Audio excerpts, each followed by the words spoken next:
若直到眼淚只向荒漠，練習成慣性害怕去面對這赤裸，走進空間內一絲不掛，而無極自救，何以是我？西裝穿起世故，讓我一雙眼長大，逼真的新世界，問我可察覺愉快，累了總會記起無拘無束10分鐘，連未碰的碰壁來作怪，得到教訓，憑直覺無縫理解，天天穿起世故，但這規格已崩壞，當起天真怪獸，讓我將童年倒帶，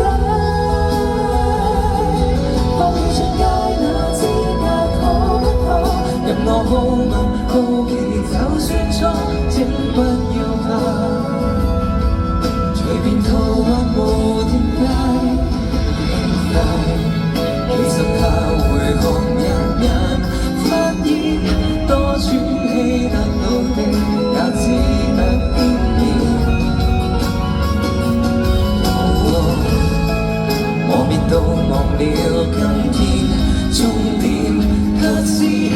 點。當初很想變大人吧，撐不起的世故，未情身那套衣服，不太乖，當起天真怪獸，直接將童年倒帶，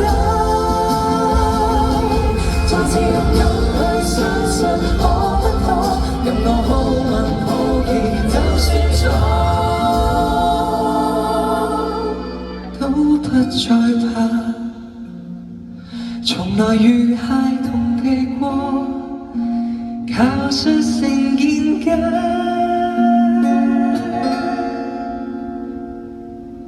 對觸摸。